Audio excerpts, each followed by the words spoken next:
Practice sentence structures to get an 8 plus. আচ্ছা, এটা হলো আমি ওই যে অনেক কষ্ট করে আপনাকে যে বইটার কথা বলছি রাইটিং এর জন্য, হ্যাঁ। সেই বইটা আর কি ওই পিডিএফটাও ডাউনলোড করতে গেলে অনেক কিছু করতে হয় অনলাইনে, এটা বের করছি আর কি। তো এই বইটা কিনতে বলার কারণ হলো যে এই বইটা থেকে যদি আপনি প্র্যাকটিস করেন, মানে সেন্টেন্স স্ট্রাকচার নিয়ে যদি কাজ করেন, তাহলে আপনার রাইটিং এর স্কিল অটোমেটিক বেড়ে যাবে। সেটার এক্সাম্পল দেখেন এরকম ভাবে আর কি বইটার মানে ওই বইয়ের ভিতরে আপনি পাবেন। যেমন দেখেন এই যে পজিশন স্টেটমেন্ট, এখানে যেভাবে সেন্টেন্স গুলো লেখা আছে এইভাবে আপনি লিখবেন। আমি একটু হাইলাইট করে দিই, আচ্ছা। তখন দেখবেন যে আপনার কাছে ওই এই যে দেখেন একটা সেন্টেন্স, তারপরে এই যে ধরেন একটা শাল দিয়ে এখানে একটা, নর্মালি আমরা যে ওয়ার্ডগুলো ইউজ করি সেটার বাইরে যে এই ওয়ার্ডগুলো ইউজ করবেন, অ্যাকাউন্টেড ফর, স্টুড অ্যাট। এই যে দেখেন একটা সেন্টেন্স কিভাবে বলছে যে there was a decrease in the price of gas or gas gas prices, অথবা এই যে there was an increase in the sugar export or export of sugar, exported sugar. দেখেন এই কথাটা কি আমরা তিন ভাবে বলতে পারতেছি। তিন ভাবে লিখতে পারি। হুম। তো এটা যদি আপনি বারবার লেখেন তখন কিন্তু আপনার মাথার মধ্যে এটা থাকবে যে না, এই কথাটা হুম। তো এইভাবে লেখা যায়। বুঝতে পারছেন? হুম। ধরেন আপনি একটা সেন্টেন্স লিখলেন, সেখানে দিলেন যে সুগার এক্সপোর্ট, মানে তিনটা মিনিংই তো সেম। পরে আরেকটা সেন্টেন্স লিখলেন, সেখানে দিলেন কি যে এক্সপোর্ট অফ সুগার, আবার আরেকটা সেন্টেন্সে দিলেন যে এক্সপোর্টেড সুগার। তখন আপনি আস্তে আস্তে বুঝতে পারবেন যে না, একটা সেন্টেন্সকে কত ভাবে লেখা যায়। লেখা যায়। এবং লেখার ওই লেভেলটা তখন কিন্তু ওই যে 8+ থাকবে। হুম। তো ঠান্ডা পড়ছে। হালকা, হালকা থেকে একটু বেশি। অনেক অনেক। তারপরে দেখেন আমি এই যে এই পিডিএফটা বের করার জন্য আধা ঘন্টা ধরে করতেছি পুরো পিডিএফ। বইয়ের পিডিএফ এটা? হ্যাঁ হ্যাঁ হ্যাঁ, পুরা। ধরেন যে আপনার এই পিডিএফ দেখতে গেলেও আপনার অনেক কিছু করতে হচ্ছে, ফাইল আপলোড দিতে হবে, অ্যাকাউন্ট খুলতে হবে, টাকা দিতে হবে, বহুত কাহিনী। আচ্ছা দেখেন পরেরটাতে খেয়াল করেন যে মুভমেন্ট স্টেটমেন্টস, ওই উপরটার মতোই আর কি। যেমন দেখেন এখানে বলতেছে যে এই গ্যাসের মানে দাম আমি হয়তো একটু বা, কথা বলি। বলেন। এইখানে যে এরকম দেওয়া যে টাইম ফ্রেজ মুভমেন্ট স্টেটমেন্ট মানে এরকম বিষয় থাকলে আমরা কিভাবে লিখবো এগুলাই তো দেওয়া না? জি, এবং আপনার পুরা রাইটিং টাস্ক 1 এবং রাইটিং টাস্ক 2 সবকিছু দেওয়া আছে। হুম। তো এগুলো আপনি ধরে ধরে প্র্যাকটিস করবেন। ধরেন আপনি আজকে একটা রাইটিং টাস্ক নিয়েছেন যেখানে আপনার সালগুলা দেওয়া আছে, আমাদের তো সাল থাকে তাই না? হ্যাঁ। তো এই যে আপনি এই সালগুলাকে কিভাবে বলা যায়, যেমন আপনি শুধু জানেন এই ফ্রম টু অথবা বিটুইন অথবা এন্ড, এই দুইটা আপনি জানেন। আপনি এই যে বাকি দুইটা দিয়ে সেন্টেন্স লিখবেন আরো দুই তিনটা, যে ডিউরিং দ্য পিরিয়ড অফ, এই যে during a period of 10 years, over the period of, এভাবে আপনি আপনি লিখলেন আরো দুইটা সেন্টেন্স লিখলেন। তাহলে আপনার মাথার ভিতরে সেট হয়ে যাবে যে না, আমি এই দুইটার বাহিরে যে সেম মিনিং এ এইভাবে লিখতে পারি, এতে করে আমার লেখার মানটা আস্তে আস্তে ইমপ্রুভ হচ্ছে। যে খাতা দেখবে সে অবশ্যই আপনাকে স্কোর বেশি দিবে, যদি আপনি সব কিছু মেনটেন করে লিখতে পারেন। আর এটা তো আপনি ধরেন যে ফাইনালি পারফর্ম করার আগে আপনি তো 1.5-2 মাস প্র্যাকটিস করবেন। তো প্র্যাকটিস করে গেলে তখন তো এই হ্যাঁ। এই যে ধরেন এই যে টাইম ফ্রেজেস, এই যে আপনার মুভমেন্ট স্টেটমেন্টস, এই যে আপনার পজিশন স্টেটমেন্ট, এই কথাগুলো কিভাবে লিখতে হয় সেগুলো আপনি আস্তে আস্তে জানবেন। এখানে দেখেন আপনার এই যে এক্সাম্পলও দিচ্ছে যে কোথায় কি দিলে মানে আপনার ইমপ্রুভ হবে। এই যে here are couple options to try instead of just using then, এই দেনের পরিবর্তে আপনি কি কি দিতে পারবেন সেগুলো আপনাকে এখানে বলে দিচ্ছে। এই যে গিভিং এভিডেন্স, ভোকাবুলারি ভেরিয়েশনস, ধরেন একদিনে তো আর সব পারবেন না, আস্তে আস্তে আস্তে আস্তে ধারাবাহিকভাবে আপনি প্র্যাকটিস করলে দেখবেন যে আপনার ওই যে ইনফরমেশন গুলা দিচ্ছেন ওইগুলাকে একটু সাজিয়ে গুছিয়ে লিখতে পারলে যেখানে আপনি 6 পাচ্ছেন সেখানে 7 পাবেন। কিন্তু সেটার জন্য প্র্যাকটিস দরকার, অ্যাটলিস্ট 1 মাস, যে প্রতিদিনই আমি রাইটিং নিয়ে প্র্যাকটিস করতেছি, সেন্টেন্স নিয়ে কাজ করতে হবে। আপনি 10 লাইনের একটা সেন্টেন্স লিখলেন, 10 লাইনে তো একটা সেন্টেন্স হয় না, কি কই, মানে 10 লাইনের একটা ওভারভিউ লিখলেন, সেটাকে কিভাবে ছোট করে 3 লাইনে 2 লাইনে লেখা যায়, এইগুলা প্র্যাকটিস করলে আপনি পারবেন। যেমন দেখেন এইখানে এই যে ফর এক্সাম্পল দিয়ে পাঁচ মানে 7টা 8টা সেন্টেন্স লেখা আছে যে সিডি সেলস ইনক্রিজড স্লাইটলি, মানে সবগুলোর মিনিং সেম, শুধু আপনার ভোকাবুলারি চেঞ্জ করছে, আগে পিছিয়ে দিছে, কিভাবে সেন্টেন্সটা আর মিনিং সেম রেখে আপনি লিখতে পারবেন। এইখানে লেখছে কি যে ফ্রম এত টু এত মিলিয়নস ইউনিট বিটুইন এত এত, আর এইখানে দেখেন কি লেখছে যে ফ্রম এত মিলিয়ন ইউনিটস ইন 2010, এখানে সালটা একসাথে দিয়ে দিচ্ছে। তাহলে এই যে দুইটার মধ্যে একটু হুম পার্থক্য আছে। 3 নম্বরে হুম আরেকটু পার্থক্য আছে, আবার 4 নম্বরে দেখেন যে during the period from 1990 to 1995। আবার এই যে হুম এখানে যে 5 বছর, সেটা আবার হয়তোবা অন্য একটা সেন্টেন্সে কোনো জায়গায় লিখে দিছে, বা না দিলেও সমস্যা নাই। আবার দেখেন এই যে লাস্টটাতে দেখেন যে the sugar export witnessed an increase between May and August from around 10% to আবার 20%। এই যে দেখেন এখানে আপনার ভোকাবুলারি নোট 20% বাই দিছে, কোথায় কোথায় ফ্রম দিছে। You can use a combination of verb adverb or adjective plus noun to avoid repeating the same phrases and to add extra meaning। এই জিনিসটা আমাদের মাথায় রাখতে হবে, এই যে to avoid repeating the same phrases. এতটুকু পর্যন্তই থাকলাম, যে মানে একই ধরনের জিনিস যেন আমার এখানে বারবার না আসে, সেটার জন্যই কিন্তু আমার ওই যে বিভিন্ন ধরনের সেন্টেন্স স্ট্রাকচার ইউজ করতে হবে, যে ইউ ক্যান ইউজ আ আচ্ছা combination of verb plus adverb or adjective plus noun. বুঝাইতে পারছি? হুম সো এই এই বইটা কিনে আপনি ধরেন এইভাবে এভাবে প্র্যাকটিস করেন, করলে বেশি দিন লাগবে না। তারপরে যেমন দেখেন এখানে আপনি এই যে ডিগ্রির ব্যবহারও করতে পারবেন, কোথায় সুপারলেটিভ হবে, কোথায় কম্পারেটিভ হবে, কোথায় পজিটিভ হবে, সব ধরনের এক্সাম্পল এখানে দেওয়া আছে বইটার মধ্যে। এরপর আবার ধরেন যে এই সবগুলা নিয়ে যখন আপনার রাইটিং লেখা থাকবে, সেখানে দেখবেন যে তারা পুরো একটা রাইটিং কিভাবে লিখতেছে। হুম এই যে দেখেন এখানে কি বলছে, if they give you a diagram with just 1 year, আপনাকে যদি একটা 1 বছরের ডায়াগ্রাম দেওয়া থাকে, all we can do is just to compare, we can not use trend language increase decrease fluctuated. In other words, we cannot talk about movement. On the other hand, if they give you 2 years 3 years or 4 years, they still want comparison, but now they also want trend language. They also want you to talk about movement. These are really two basic groups of language that you need to use to describe diagrams: comparison and trend language। তারপর ওইটা নিয়ে আপনার এই যে build vocabulary, তো অনেক কিছুই আছে। এই যে আপনার এখানে সবকিছু একসাথে দেওয়া আছে। এটা মানে এগুলো হয়তো বা অন্য বইও আছে, কিন্তু ওই যে সেন্টেন্সের যে ভেরিয়েশন গুলো ওই মানে এত ডিটেলস অন্য কোনো বইয়ে দেওয়া নাই। এই জন্য রাইটিং এর জন্য এই মিশেলের বইটা হলো বেস্ট আর কি। এই যে দেখেন এখানে to level off, to drop suddenly, আপনি যখন একটা সেন্টেন্সে ধরেন হঠাৎ করে কি কমে গেছে, আপনি এটা ইউজ হুম করলেন যে টু ড্রপ সাডেনলি।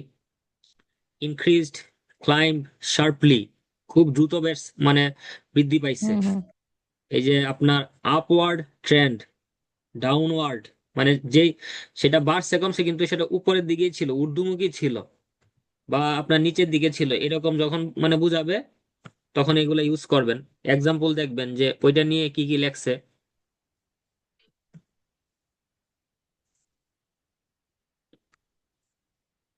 123 পেজের মতো আর কি আছে। এই যে প্রত্যেকটার পরই আপনার আপনার কাছে এক্সাম্পল কি দেওয়া ফুল আছে। বইয়ের পিডিএফ, হ্যাঁ, পুরো বইয়ের পিডিএফ আছে আপনার কাছে? না এটা তো আমি করতে পারবো না, ডাউনলোড করা যায় না, এখানে অনেক ঝামেলা। আমি জাস্ট আপনাকে দেখাচ্ছি, আপনার তো বই কিনতেই ও হবে। আচ্ছা আচ্ছা আচ্ছা। বই তো আর বেশি প্রাইস না, একদিন সময় করে যাবেন, 70-80 টাকা দিয়ে কিনতে পারবেন। যেমন দেখেন এইখানে যে লেভেলড অফ অ্যান্ড স্টেবিলাইজড, এটা নিয়ে আপনার এখানে এক্সাম্পল দিয়েছে, কতগুলো সেন্টেন্স লিখছে যে the figure remain the same before increasing, অথবা এটাকে লিখছে কিভাবে যে দ্য ফিগার রিমেইন স্টেবল, যে এই রিমেইন দ্য সেম অথবা remain stable both meaning same. তো এগুলো যখন আপনি হুম। পড়বেন, দেখে দেখে লিখবেন, না দেখে লিখবেন, একটা সেন্টেন্সের মতো করে 5টা সেন্টেন্স লিখবেন, তখন এগুলো আপনার মাথার মধ্যে ঢুকে যাবে। এই দেখেন যে রিস্ট আ লো, রিস্ট আ পিক, একদম সর্বোচ্চ, একদম সর্বনিম্ন, পুরা বইটার মধ্যেই এইভাবে দেওয়া। এই যে দেখেন কি বলছে যে sales of Yamaha rocketed, sales of Yamaha soared, Honda sales decreased substantially, falling from এত টু এত। এগুলো পড়বেন আর লিখবেন। এবং আপনি ধরেন একটা মিনিং মানে জানেন না, সেটা পরে আপনার এই যে এক্সপ্লেন করা আছে, এই যে কোনটা সমান কোনটা, কোনটা সমান কোনটা, তার মানে একটা ধরেন এটা জানলেন, আপনি জানেন যে ইনক্রিজড সিগনিফিকেন্টলি, সেটার জায়গায় দিয়ে দিলেন রকেটেড। এ ডিক্রিজ, ডিক্লাইন, ফল, এক্সপিরিয়েন্স আর ডিক্রিজ। এই যে সেন্টেন্সটা দেখেন, এটা দেখা দরকার নাই, ফর এক্সাম্পল দিস, আমরা একটা ইয়েতে যাই। যেমন দেখেন এখানে কি বলছে যে you can use some expressions for your overview as below. আমরা তো ওভারভিউ কি লিখবো অনেক সময় ভুলে যাই। হ্যাঁ, ওই সচরাচর যেটা ইউজ করে সেটাই। কিন্তু এখানে দেখেন এইগুলো যদি আপনি বারবার লিখেন, মাথায় থাকবে যে দ্য গ্রাফ শোজ, অথবা ইন্ডিকেটস, অথবা ইলুস্ট্রেটস, অথবা highlight, as the graph shows, it is clear from the graph, as is shown by the graph, it can be seen from the graph, as can be clearly seen from the graph it is clear, as is illustrated by the graph। আমরা একটা sample আনসারে যাই। That would be better to realise, এই যে দেখেন এখানে কত কিছু আছে, যে useful time expressions over a 10-year period, after that অথবা then, throughout the year, throughout the period, each month of the year, subsequently। মানুষ যে ধরেন একজন যে 8 পাইছে, 9 পাইছে, 7.5 পাইছে, তার লেখা আর যে 5.5 পাইছে, লেখার মধ্যে তো পার্থক্য অবশ্যই আছে। পার্থক্য না থাকলে বা মানে মশলা যদি ওই রকম ভাবে না দেয়, তরকারি তো ভালো স্বাদ হবে না, তাই না? শুনতেছেন? হুম।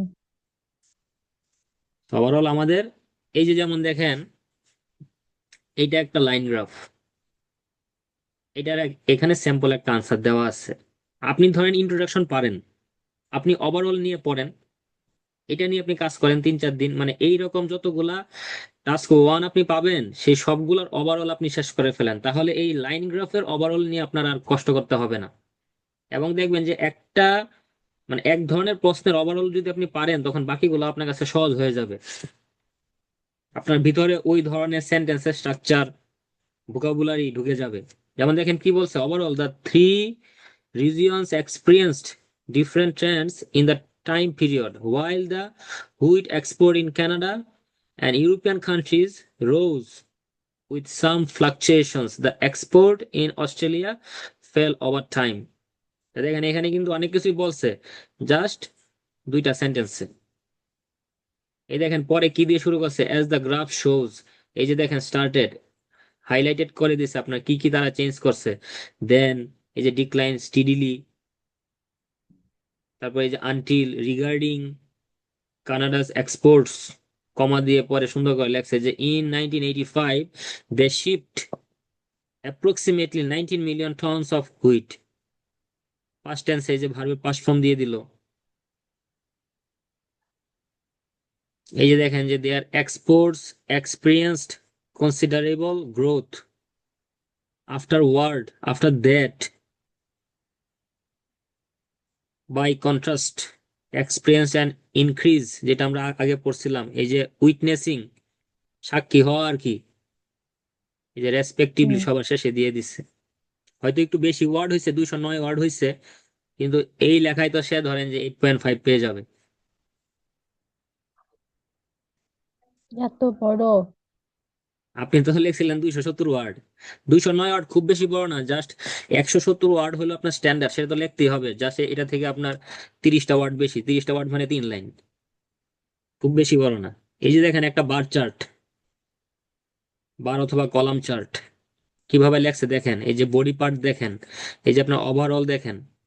It is clear that men enjoyed more hours of leisure time per week than women in 3 out of 5 categories.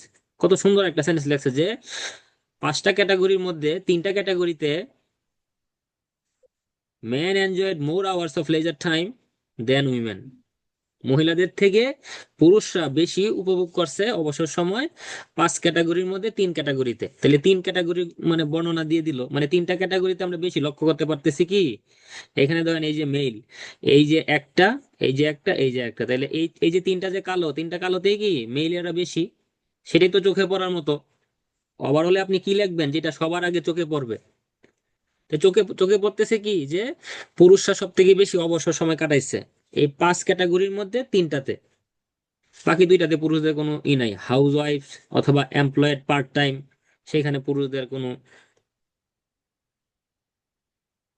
কিছু লেখা নাই। তা যেটা আমাদের চোখে পড়বে সেটাই আমার ওভার ভিউতে দিতে হবে, যে it is clear that man enjoyed more hours of leisure time per week than women in 3 out of 5 categories. পুরাটার কাহিনী বলে দিল এক এক সেন্টেন্সে।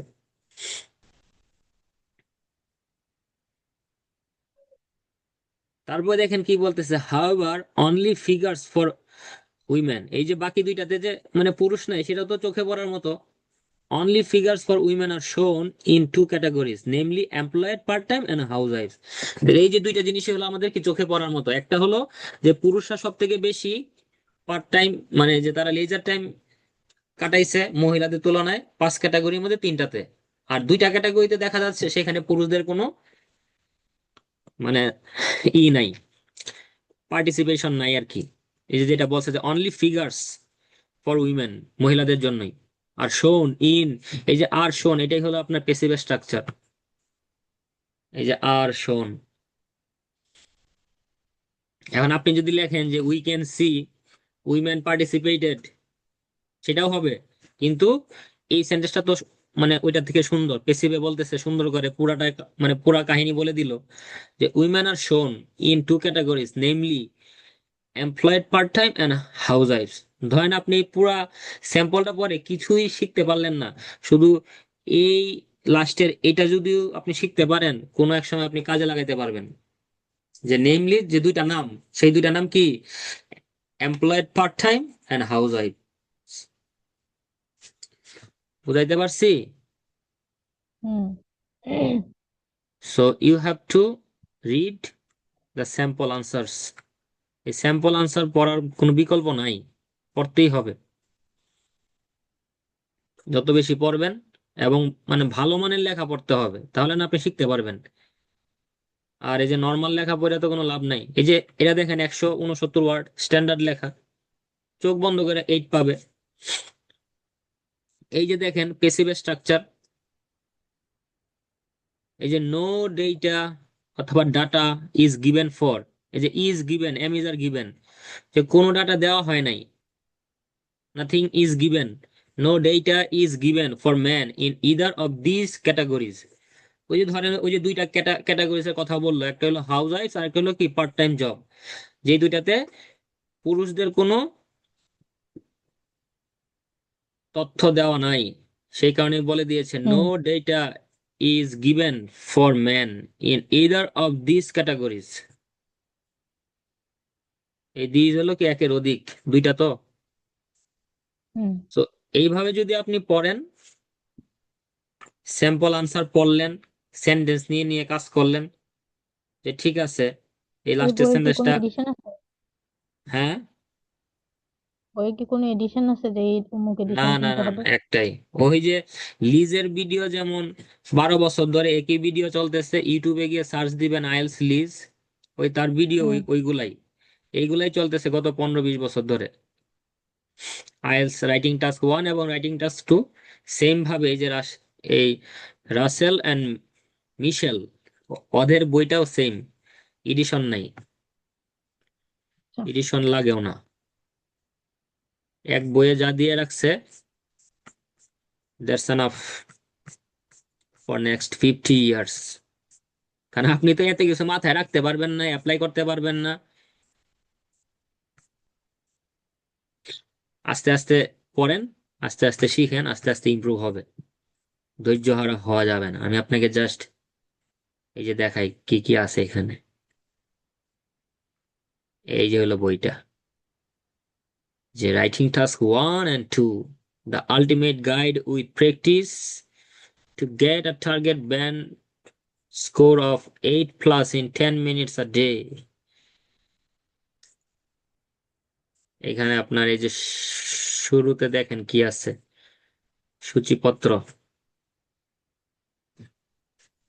IELTS writing introduction, writing task 1, effective sentence structures, যেটা নিয়ে আপনার সব থেকে বেশি কাজ করতে হবে, এই সেন্টেন্স স্ট্রাকচার নিয়ে কাজ করতে হবে। এই language of Trends, sentence structure and vocabulary, এই রাইটিং প্রসেস টু ম্যাক্সিমাম কি ম্যাক্সিমাইজ স্কোর। ম্যাক্সিমাইজ। হ্যাঁ, তারপরে দেখেন এখানে স্ট্রাকচার, এই রাইটিং টাস্ক 1 এর মার্কিং এবং অ্যাসেসমেন্ট, ইউজফুল টাইম এক্সপ্রেশন, ওই যেগুলো আমরা দেখলাম আর কি। Most common mistake students make in task 1 writing. তারপরে এখানে এই যে যে চার্ট গুলো আছে সবগুলো দেওয়া আছে। তারপর নিচে আবার এই যে রাইটিং টাস্ক 2। তো এই এই বইটা যদি আপনি ধরেন যে প্রতিদিন পড়েন, আধা ঘন্টা করে পড়েন, সেন্টেন্স নিয়ে কাজ করেন, গ্রামার নিয়ে কাজ করেন, I hope your writing will improve.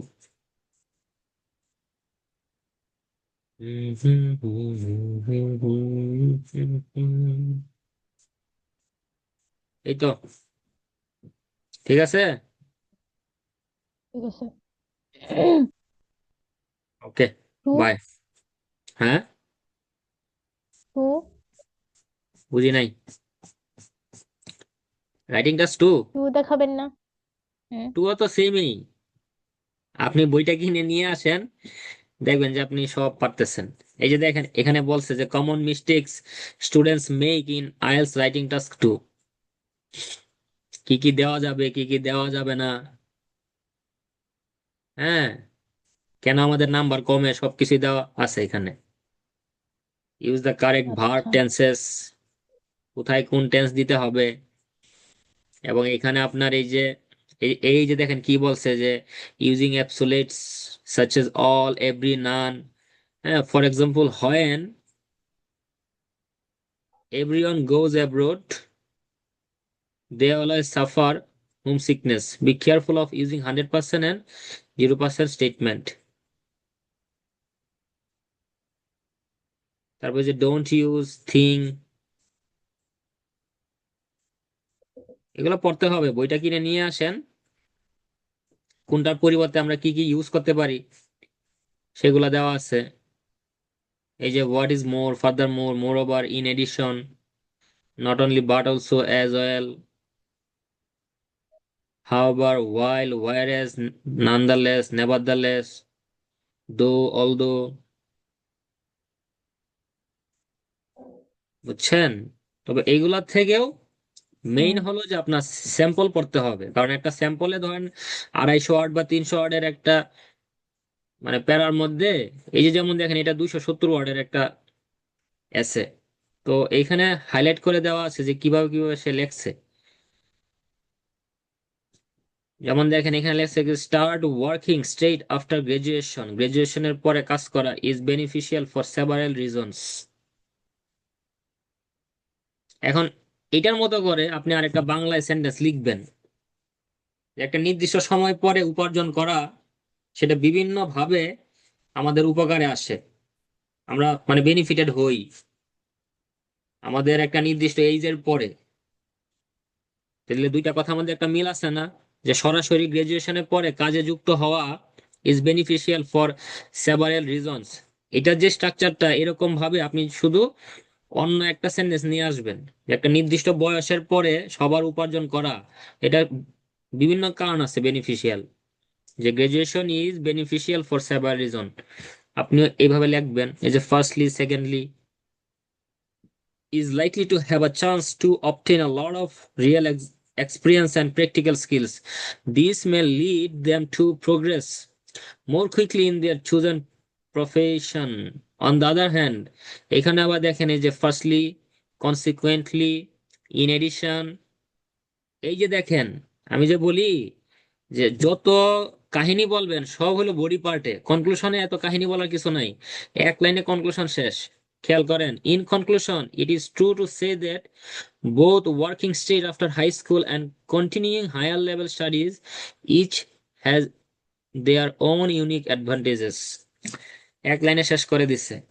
আরেকটাতে যাই, একটু বড় করলেও ওই খুব বেশি বড় করে না তারা। আরেকটা স্যাম্পলে যাই, দাঁড়ান। এই যে দেখেন, in conclusion, I would argue that schools should encourage but not compel children to learn a foreign language। এক সেন্টেন্সে পুরো কনক্লুশন শেষ, 292 ওয়ার্ড। টিচাররা দেখে বুঝবে যে না, তার ভিতরে কিছু আছে।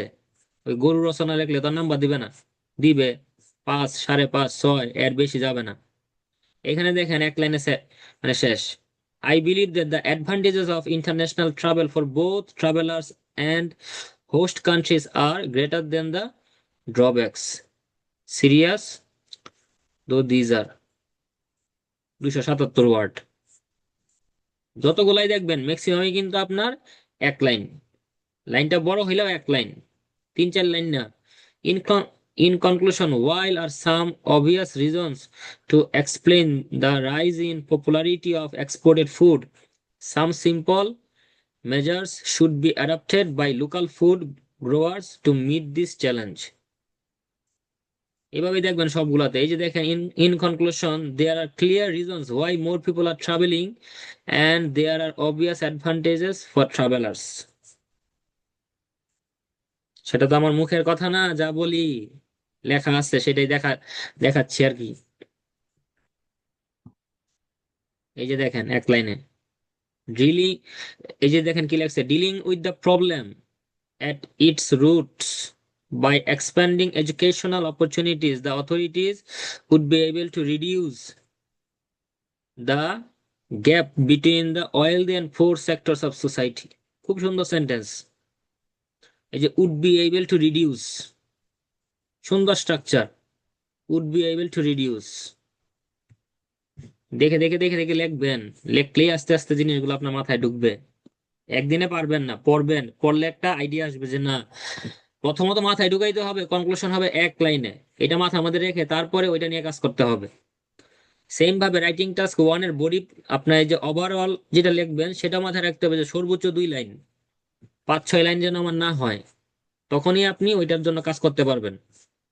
আর আমি বলছি দেখে পড়ে ফেলে একদম সবকিছু শিখে ফেলবেন হবে না, আগে আপনার ব্রেনে মানে সেট করে নিতে হবে যে না, ভালো একটা কনক্লুশন লিখতে গেলে 1 লাইন বা সর্বোচ্চ 2 লাইন, কিন্তু আমি যতগুলো স্যাম্পল পড়তেছি সেন্টেন্স বড় হইলেও দেখা যাচ্ছে এখানে কি 1 লাইনে তারা শেষ করতেছে। তো ওইভাবে আমাকে আগাইতে হবে। বুঝতে পারছেন? হুম। শুনি না। হ্যালো? বুঝছি। বুঝছেন? ঠিক আছে, এই তো। হ্যাঁ। ওকে। ওকে, ভালো থাকেন, সুস্থ থাকেন, পড়াশোনা করেন, আর সময় সুযোগ পাইলে বইটা কিনে নিয়ে আসেন, আর আমার জন্য কিছু বই কিনে নিয়ে আসেন, যদি আপনার সময় হয় আর কি। আপনি তো অনেক ব্যস্ত ওকে। টিচার মানুষ। ওকে, বাই, ভালো থাকেন।